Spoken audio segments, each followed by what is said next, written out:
שלום לכולם, אנחנו פותרים את תרגיל 3.5 שבספר. נתון לנו שיש לנו פונקציה f של x שהתחומים שלה היא מ-r ל-r. הפונקציה נתון שהיא כמורה וגזירה. מדובר על f גדולה של x שהיא פונקציה שמוגדרת running average של f קטנה של x. מה זאת אומרת? אנחנו עושים אינטגרל על ה-f הקטנה של x, על f הקטנה של x, אבל פה ה-x הזה הוא שונה מה-x הזה, כאילו אנחנו עושים אינטגרל על הפונקציה f של x, ומנרמלים את זה באורך הקטע. זה נקרא running average. אנחנו נדרשים להוכיח שבהינתן שהפונקציה f של x הקטנה היא כמורה וגזירה, אז גם כן הפונקציה f גדולה של x היא גם כן פונקציה כמורה, בהנחה ש-r פלוס הוא הדומיין של f הגדולה. כלומר שפה זה לכל x שהוא גדול מ-0. לפני שאנחנו ממשיכים לפתרון, נזכיר לנו כמה כלים, כמה תכונות של פונקציה כמורות, שבהם אנחנו נשתמש למהלך הפתרון. ראשית, אם פונקציה היא פונקציה כמורה, אנחנו יכולים, והיא גזירה, פעמיים, אז אנחנו יכולים להגיד שהשיאן שלה הוא גדול מ-0. או אם אנחנו בפונקציה חד-ממדית, אז הנגזרת השנייה שלה היא גדולה מ-0 עבור כל x ששייך לדומיין שלה. וזה גם דו-כיווני, זאת אומרת, אם על איזה פונקציה מתקיים התנאי הזה, שהשיאן שלה גדול מ-0 לכל x ששייך לדומיין, או אם פונקציה חד-ממדית, אז אם הנגזרת השנייה גדולה מ-0 לכל x ששייך לדומיין, אז אנחנו יכולים להגיד על הפונקציה שהיא פונקציה כמורה. אנחנו נשתמש בכלי הזה. דבר שני, אם פונקציה היא פונקציה כמורה וגזירה, אז אנחנו יכולים להגיד את הדבר הבא. ש-f של y, איזושהי נקודה, גדולה מ-f של x, ועוד הנגזרת של fx כפול y מינוס x. כלומר, לכל שתי נקודות x ו-y ששייכות לדומיין, מתקיים התנאי הזה. הדבר הזה זה בעצם קירוב טיילור מסדר ראשון של הפונקציה. הדבר הזה בא להגיד שאם מעבירים איזשהו מיתר בפונקציה, אז הוא תמיד יהיה מעל הפונקציה. או שווה לאיזושהי נקודה, אבל תמיד הוא יהיה גדול מהפונקציה. זה בעצם קירוב טיילור מסדר ראשון של הפונקציה. בשתי הכלים הללו, שתי התכונות הללו, אנחנו נשתמש למהלך הפתרון. אוקיי, בואו נעבור לפתרון עצמו. דבר ראשון, נגזור את f גדולה של x. הנגזרת ראשונה של f של x, זה בעצם יהיה נגזרת לפי כלל מכפלה.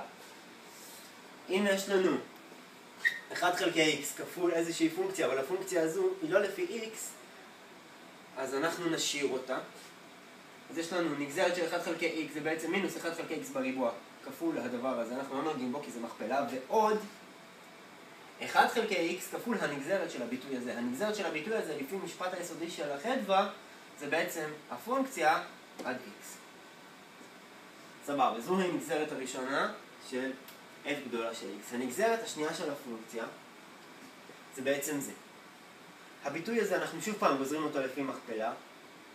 אם יש לנו x בחזקת מינוס 2, אנחנו נגזור אותו, אנחנו נקבל שיש לנו, סליחה, יש לנו מינוס לפני, אז יש לנו מינוס מינוס על 2 חלקי x בחזקת מינוס 3, שזה בעצם שווה ל-2 חלקי x בחזקת 3.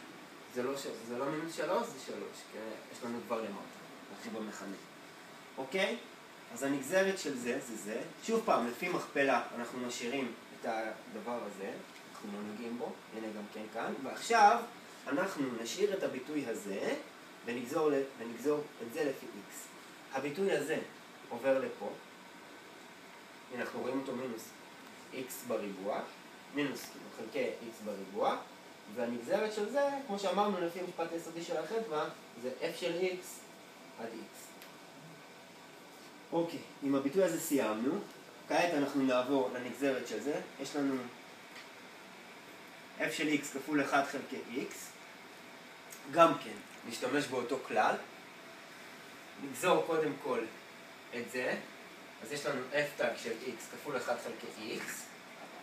ועוד נגזרת של, שוב פעם, 1 חלקי x, הנגזרת, כפול f של x. זה בעצם מה שרשום פה. נגזרת של 1 חלקי x זה מינוס 1 חלקי x בריבוע כפול f של x, זה בדיוק מה שרשום. אנחנו יכולים לסדר את זה, נשים לב שזה וזה אותו דבר. אז בעצם יש לנו מינוס 2 f של x חלקי x בריבוע, ועוד הביטוי הזה, ועוד האינטגרל ומה שכתוב כאן. אנחנו יכולים לסדר את זה בצורה יפה. הביטוי הזה, כולו, הנה, הביטוי זה וזה, שזה בעצם, זה מינוס 2, מאוחדים לפה. נשים לב שיש לנו כאן x בריבוע, כאן אנחנו כפלנו ב-x, וגם הגדלנו ב-x, אז יש לנו x בשלישית. x חלקי, אם אנחנו מצמצמים ב-x, אז אנחנו מקבלים את x בריבוע. אנחנו נעשה את זה בשביל פינוס איברים. והביטוי הזה, f תג של x חלקי x, זה בעצם זה. זה. למה? מאותה סיבה, כפלנו ב-x בריבוע מונה, אז גם כפלנו מכנה. נצמצם ב-x בריבוע, נקבל 1 חלקי x. בשביל שהכל יהיה מסודר ויפה, הוספנו איברים. יש לנו כאן 2 חלקי 2, וצמצמנו באותו איבר, זאת אומרת לא שינינו את הפונקציה. המטרה שלנו להכניס את כל האיברים הללו לתוך האינטגרל, בכדי ליצור תבנית שתשמש אותנו. בואו נראה, יש לנו כאן 2 חלקי x בשלישית, אנחנו מעיפים אותו מחוץ לאינטגרל. אינטגרל מ-0 עד x על f של t dt נכנס לאינטגרל. יש לנו מינוס 2 חלקי x בשלישית. אז יש לנו כאן 2 חלקי x בשלישית מינוס. יש לנו כאן f של x. עכשיו, כאשר אנחנו נעשה אינטגרל על f של x dt מ-0 עד x, זה בעצם יהיה לנו t כפול f של x מ-0 עד x, שזה בעצם x כפול f של x. סבבה? בעצם קיבלנו את הדבר הזה. הביטוי הזה, זה. יחד עם הקבוע פה. נראה עכשיו שהביטוי הזה, זה לאחר פעולת האינטגרל, הוא בדיוק זה. איך נראה את זה? פשוט מאוד, ניצור את האינטגרל שלנו, נפתח אותו. נעשה ככה, נעשה אינטגרל מ-0 עד x, 2 חלקי x בשלישית, של t פחות x, f תג של x dt, למה זה יהיה שווה? אנחנו מאינטגרלים לפי t, זה בעצם יהיה לנו 2 חלקי x בשלישית, t בריבוע חלקי 2, יש לנו כאן מכפלה, כל זה פחות t כפול x,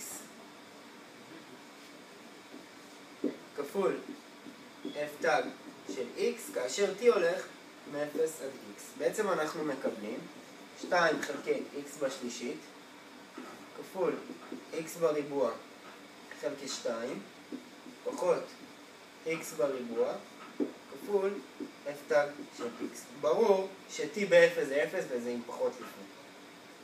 מה שיוצא לנו, יוצא לנו 2 חלקי x בשלישית, x בריבוע חלקי 2 פחות x בריבוע, יוצא לנו מינוס x בריבוע חלקי 2, כל פה זה בכפל, כפול f תג של x. 2 עם ה-2 מצטמצם, קיבלנו מינוס x בריבוע חלקי x בשלישית, כפול f תג של x. עכשיו, יש לנו את המינוס של לפני כן, מינוס על מינוס, יוצא לנו פלוס. בהחלט, הביטוי הזה שווים. נמחק את זה כדי שהלוח יהיה קצת יותר בהיר ונקי. נמשיך בפתרון. זאת אומרת שכל הביטוי הזה ניתן להציג אותו כך. בואו נסתכל במה שכתוב לנו בפנים. לשם כך אנחנו נתנו את כל ההקדמה, ונזכר בתכונות של הפונקציה הכמורה. אם פונקציה היא פונקציה כמורה, אם f של x היא פונקציה כמורה, מתקיים לגביה הדבר הבא. ידוע לנו ש-f של x היא פונקציה כמורה, אז מתקיים לנו הדבר הזה, התנאי הזה, לגביה. f של t גדול מ-f של x ועוד t מינוס x כפול f תג של x בנקודה x. בגלל ש-f נתון שהיא פונקציה כמורה, זה מתקיים. נהפוך את הסדר של הדברים, את זה נזיז אותו הצד השני של האי שוויון. מכאן. זאת אומרת קיבלנו f של t פחות כל הביטוי הזה גדול שווה מ-0. יופי. בגלל ש-f של x היא פונקציה קמורה. אז אנחנו יכולים להגיד שכל הביטוי הזה גדול מ-2 חלקי x בשלישית, אינטגרל מ-0 עד x, כל זה גדול מ-0, אז אנחנו גדול שווה מ-0, אז אנחנו נרשום את הערך המינימלי. אז אנחנו נציב כאן 0. האינטגרל מ-0 עד x על 0 ל-t זה בעצם איזשהו קונסט. נכון? ברור לנו שאם ה-x הוא גדול מ-0, כלומר הוא שייך לחלק החיובי, אז הביטוי הזה גם כן יהיה חיובי, ומן הסתם שהביטוי הזה גם כן יהיה חיובי, כי יש לנו משהו שהוא גדול שווה מ-0, על תחום שהוא גדול שווה מ-0, לכן כל האינטגרל הזה, אני יכול להגיד עליו שהוא גדול שווה מ-0. לכל x שהוא שייך לדומיין.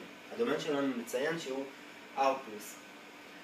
אוקיי, אם בעצם קיבלנו שהנגזרת השנייה של x גדול שווה מ-0 לכל x ששייך לדומיין שלנו, שהדומיין שלנו זה r+, אז בעצם זה אומר לנו ש-f של x פונקציה קמורה. וזה מה שהיינו צריכים להוכיח. תודה רבה ובהצלחה.